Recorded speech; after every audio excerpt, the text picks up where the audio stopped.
Good evening and welcome to Iowa News and Views. My name's Joe Balcom. Thanks for joining us.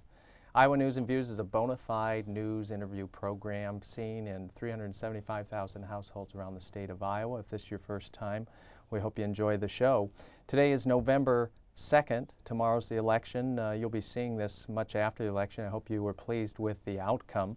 You know, here on Iowa News and Views, we do focus on a lot of state and local issues, and we hope that that election is going to make a big difference to some of those issues, and stay tuned to find out how that's going to happen.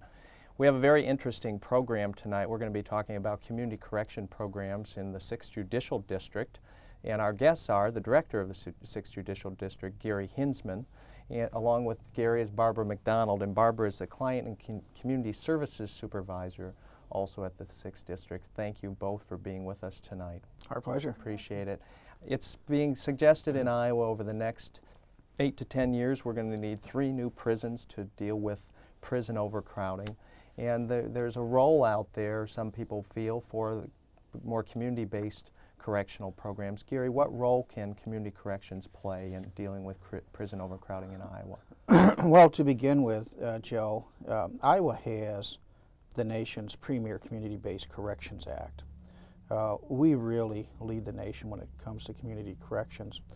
And I suspect our role will become more enlightened in the way that we deal with offenders, the way we use intermediate sanctions to move them either into the prison system or within community-based corrections on a continuum of sanctions. And we'll increase public safety through community-based corrections. We'll look at treatment options for a safe release of people coming back out of prisons, or we will use the resources we have available to keep people from going to prison. Mm-hmm. Barbara, when Gary mentions community corrections, we talk about, could you put a definition on that? What does that mean? What do community corrections include? Community corrections includes probation, parole for people who are being released from prison, work release where people come and stay at a halfway house to transition back into the community. We also have residential facilities for people who may not be doing very well on street probation, and this is kind of a last stop before we look at more serious consequences. We do pretrial, pre-sentence investigations. We provide a variety of treatment services and education, batterers education programs, sex offender programs, substance abuse programs, a whole range of services. So Gary, it's kind of managing a variety of kind of services for people at the community setting, it sounds like. Absolutely. And the reason for that is that the greatest success in dealing with offenders is outside of prison. Prison should be for dangerous, violent people that we need to keep in. And about 42% of the prison population today are people who have committed crimes against people. The other 58% have not. And I think there's a lot of wiggle room within that 58% for us to get a little bit more enlightened in how we deal with people in the system. So it sounds like you're saying just putting people in prison and locking folks up maybe for some initial bad behavior is not necessarily going to correct the problem in the long run. That's correct. All the research shows that people that are in our system basically have 4 dynamic risk factors that work against them. Antisocial personality, antisocial peer groups, antisocial attitudes, and an antisocial criminal history. And when you think about it, if you take a young person, particularly a young man, and you, for a nonviolent crime, and you put them in prison, you have put them in with society's most antisocial people. You shouldn't expect a good return from that. Mm-hmm. So, Barbara, not that this happens in every case, but are we training people in prison to be better? In this case, Gary points out, we put somebody in prison that might not be the best placement. We're training them some skills in prison to be better criminals? I think, unfortunately, that does occur sometimes. Mm-hmm. Prisons, because they're so overcrowded, aren't able to provide as many educational services or treatment services or other positive things to keep people busy. And so they spend a lot of time talking with their peers, learning the tricks of the trade, and I think coming out much worse than they went in just because of that. Gary, what role can community corrections play in crime prevention and in preventing people from getting in trouble in the first place? Well, we have several roles to play. One is to remember that we do have a role in prevention to begin with. And then we have to do a much better job of creating options and alternatives outside of prison. Now, this is not the prison's fault by themselves. We're certainly a player in this, as well as the whole justice system and society for that matter. We need to identify what works for people. We need to quit thinking of always what we do 2 or 4 offenders. We have to think of what is good for the community. We have to think about youngsters who we don't want in the system anymore. We have to think about prisoners with geriatric needs that are coming out of prison and a huge cost, and find ways to get those people out of prison and decrease a lot of the population that way. So there's a tremendous amount of prevention that goes into this equation. There's a lot of talk about getting tough on crime. It sounds like you in the 6th Judicial District, I've heard have a saying about getting smart about dealing with crime. And I'd say to you, Barbara, in terms of what are some of the components of that in terms of what's working? There has been a lot of research done, as Gary has mentioned, into what kind of interventions are helpful with the criminal population. I think for a long time there was a widespread belief that nothing really worked with this population, but there's been some very high-level research done that shows that there are certain types of programming and treatment that are very effective. And what you start with, I think, is a very good, clear, comprehensive assessment. So you know going in what a person's risks are, their level of aggressivity, any special needs they might have with mental health issues, substance abuse issues, learning disabilities, those types of things. And I think once you understand what the risks and needs are and can identify good targets for change, looking at the things that brought them into the system in the first place, then you can start providing appropriate services, what we call targeted services, to really address those issues.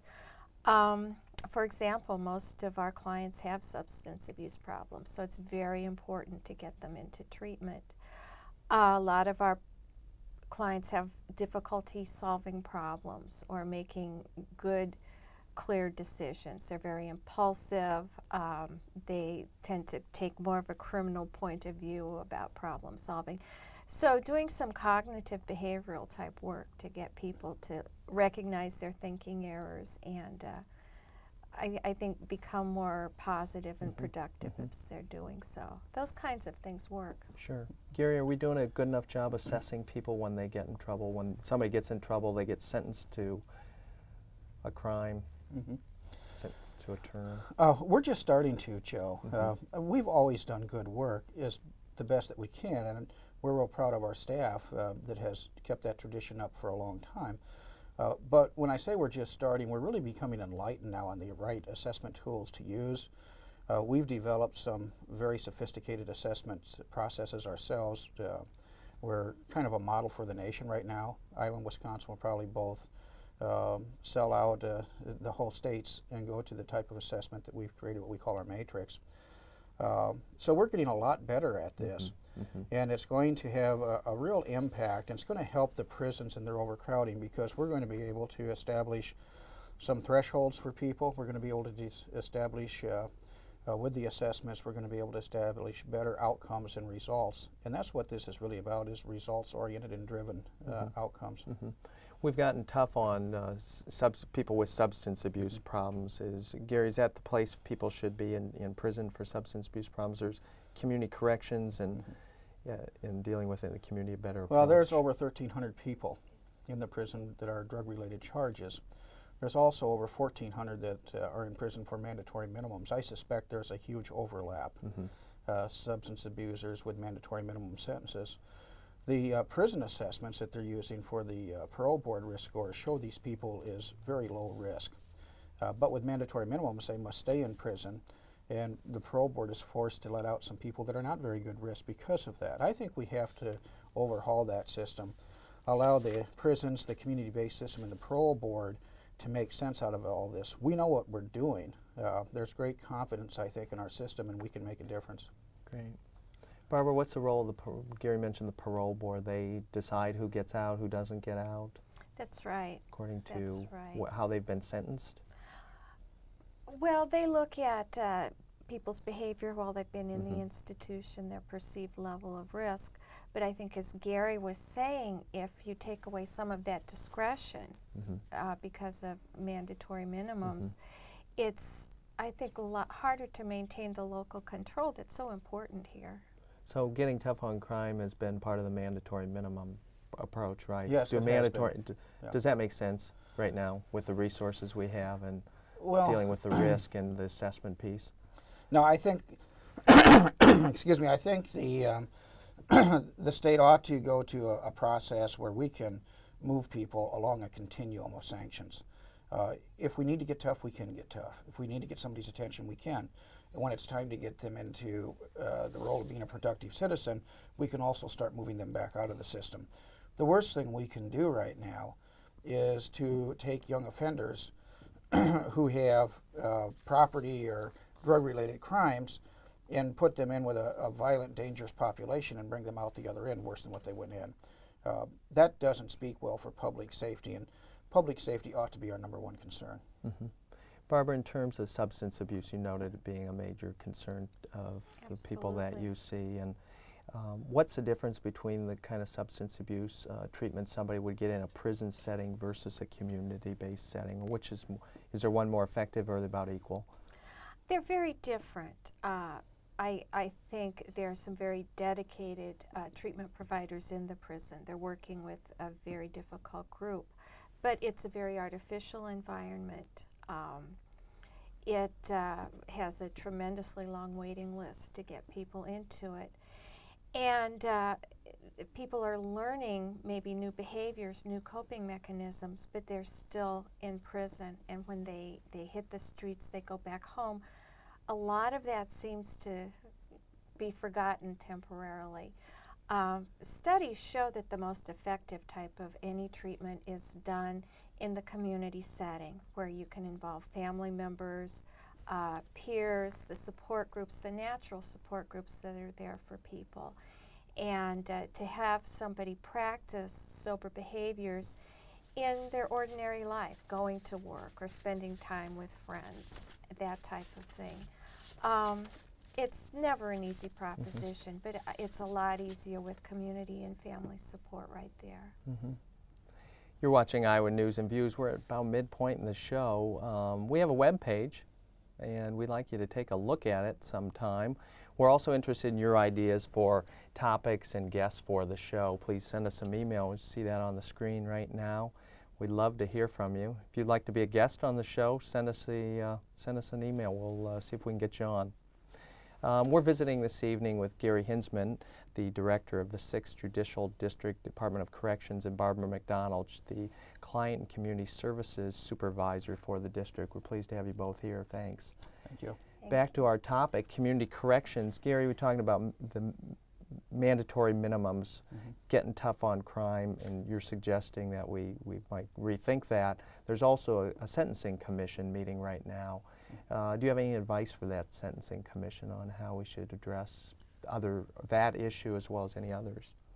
Certainly. I think our system should be assessment-driven and results-oriented. We ought to look out the outcomes that we want from the system and demand those. I think that we need to look at the mandatory minimums, be a little bit more realistic about what we're expecting from those, because I think some of those are counterproductive to what we want the system to do. I think we have to look at some new sentencing options. Restorative and community justice are very important. We've been working hard in the state of Iowa. The nation's looking at us right now to see where we're going with this. We need to look at some other things such as split sentencing, where offenders, particularly young offenders who need to get a message, can be in a locked setting for 3 to 4 months and then back into community options that have the treatment capabilities to make them better citizens. Judges and prosecutors list that as their #1 option, is what they'd like to have, is split sentencing. And I think we really need to take a look at geriatrics issues. I think we have to look at older offenders. The Heritage Foundation out of Washington, D.C., Ed Meese, the former Attorney General, is chairing this endeavor. And they have found that there are over 50,000 people in the nation's prisons that are over 50 years old. And the recidivism rate for this population is about 1%. Their health costs are running about $69,000 a year on an average in a prison setting. And that's very expensive. And I think there are ways that we can get the geriatrics population out of prison. They do seem to be a low risk from what the research shows. Interesting point. Barbara, Gary mentioned restorative justice. What's that entail? It looks at ways that we can begin to make the victims of crime, our communities, and actually the offenders whole again. And a key piece of that is offenders learning to give back what they have taken from victims. I think it entails the criminal justice system as a whole being more sensitive to the rights of victims and the needs of victims. And I think all of us getting creative in finding ways that offenders can learn about victim empathy, how to become productive, how do you give back to the community. We've been doing some of this with community group works with some of our clients where they'll go and plant gardens in parks or in nursing homes or clean up the damage from the storm this summer, that kind of thing. I think it teaches clients things that they aren't going to get sitting in prison or listening to lectures when they actually go out and do, and they see that they can impact people positively. Cost of keeping somebody in prison is about how much a year these days? I think about $25,000 a year. When we talk about older prisoners, what kind of program possibilities are there to try and reduce those numbers in the system? Assessment clearly be part of that, but well, part of the issue, Joe, is that for normal health care for any of us, 80% of the health care we'll need in our life, the expense, comes in the last 2 years of our life. And about 50% of that is in the last 3 or 4 months of our life. That means that if we keep people to the end of their sentence till they die in prison, there's huge health care issues related with that. And if this truly is, as the Heritage Foundation in Washington, D.C. suggests, a very good risk population with a recidivism rate as low as 1%, we should be getting them out of prison sooner. Before they have health problems, we ought to develop some works programs for them to come back into the community, be productive citizens, pay their own way, be able to get insurance, be able to get on Medicaid while they still can. And we'll save a lot of costs in the end. The incarceration costs for sure, which is $25,000 a year. And I think some of the health care costs in prison are higher than they would be in a private setting. So I think there's a good potential to look at this. There's, I think, the last count I saw, 365 Iowans in prison that are over 50. So in terms of, that's quite a number. That's quite a number. In terms of the whole Get Tough on Crime piece, is I think a lot of legislation we've seen with mandatory minimums and some of the other things. Have we been making progress through that approach versus a more community-based approach, Barbara? Do you think that's been effective? I think we're going to see a lot of the fallout when we have people who've been in prison for a very long time coming out and moving back into our neighborhoods, who have spent a lot of time with their antisocial associates, who don't really have job skills, who have forgotten how to live in our society. I think that's where we're going to see the cost of that. As we make more laws to deal with this, I mean, we are reviewing the sentencing laws of the state. That seems like a very positive thing to be looking at. What role, in terms of the competition, I would assume there's a bit of competition between the prison system and the community corrections system for resources. Is that the case? And how does the community corrections system, Gary, get the word out about the benefits and potential cost savings, it would appear? Well, we really have a wonderful situation in Iowa right now. The new director for the Department of Corrections, Kip Kutsky, is working very hard to balance the equation.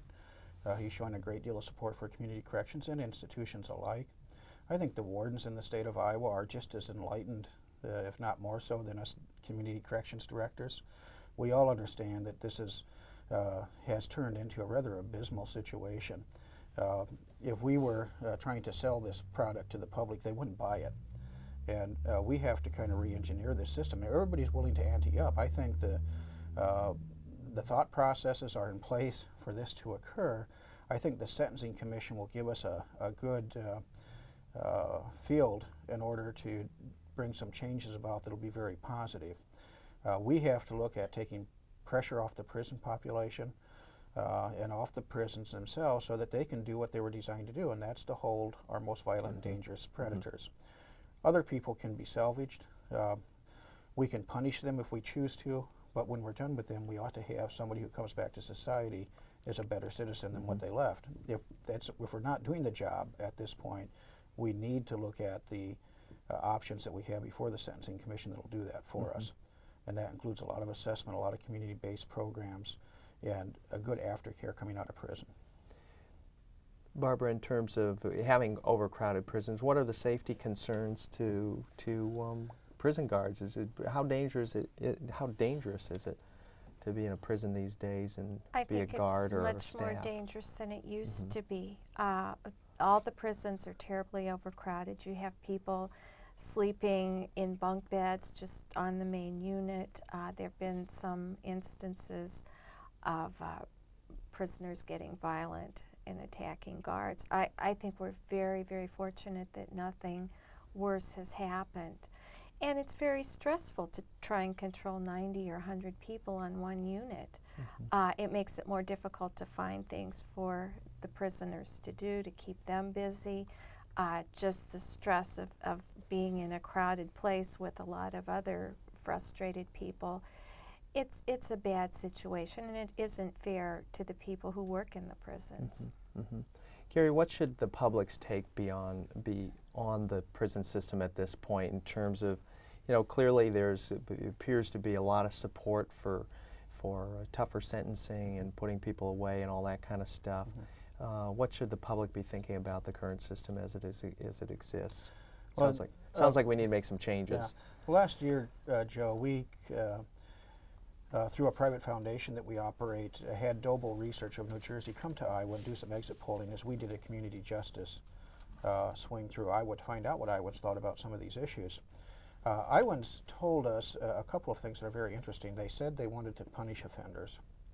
They also said they wanted new options like split sentencing, delivering holistic services to the offender and their family at the same time to prevent that next generation from coming in. And they also told us that they were concerned that people coming out of prison were more violent and more dangerous than what they went in. Some of those seem to clash, some of those thoughts. As we consulted with Doble Research, they believe that Iowans are saying there are other ways to punish people besides prison. Maybe a short-term incarceration, but certainly payback programs. Make this person pay back the victim, the community, society, for the acts that they have committed. And when that happens, and if it's done in a well-designed program, not only do they pay back, they feel good about paying back. They feel that they've earned their way back to society, and they're willing to put aside their antisocial attitudes and belief structures because they are now associating with pro-social people. And that has a good outcome. So I think that the public wants us to get tough on criminals, but I think they want it in payback programs as much as incarceration. And I think they want safety from violent predators. I think they want us to have treatment programs for a safe release back into the community. And lastly, I think they want to be involved in the decision-making process. And community-based corrections affords that. When you look at community-based corrections, Barbara, versus prison settings, is there a cost benefit here as well, or is it just we're going to provide people what they need when they need it, and the cost is about the same? No, the cost is very different. It's much less in community-based corrections depending on the level of services they're receiving. So that's a financial benefit to taxpayers who... Tremendously so. The average person on probation costs $2 a day, maybe $2.50. So very seldom would we have an offender in our community-based system that's on parole or probation that would be costing us more than $5 a day with some of the best treatment. And the thing about some of the treatment programs like OWI offenders, they pay for that themselves. We make people work, earn a salary, pay taxes, pay their support payments, alimony, whatever they need to do, and pay back victims and court costs. And at the same time, they pay for their own treatment and their board, room and board. So the public's getting a pretty good bargain for this. We're getting down to our last minute or so. Barbara, any final comment for our viewers on how they can be involved or be more educated about this issue? Well, we have put together a community justice task force where we are working with members of other agencies, with the community, neighborhood activists, to really become a community justice community. And we welcome people's input, involvement. We need that. We need that because I think what Iowans are telling us is we want to be involved. We want the criminal justice system to belong to us. We want some say in how it goes. Final point, Gary? Well, I would urge the public to not let the temper of the times blind us in regards to the future. I think we need to design a system that has good outcomes. And this rhetoric of just getting tough on crime for the sake of getting tough on crime is no longer going to sell because it may not sell well for the public. We have to look at how we provide public safety for our generation and the next in a way that people coming out of prison are not risk to us. All the victim groups I have talked to said their most desirable outcome is that somebody else doesn't become a victim in the future. Good point. Good point. Just dropped my pen. Gary, thank you for being here. Barbara McDonald, Thanks, Gary everybody. Hinzman from the 6th Judicial District, our guests this evening on Iowa News and Views. Good comments. You've been watching Iowa News and Views. My name's Joe Balcom. Thanks for being with us. I'd like to thank the crew who always doing the heavy lifting, our sponsors around the state as well as our contributors. Remember, Iowa News and Views is just a public access, bona fide TV news interview program, and what's really important is what you're doing each and every day in your community to make it a better place. Get out there and get busy. We'll see you next time. Thanks.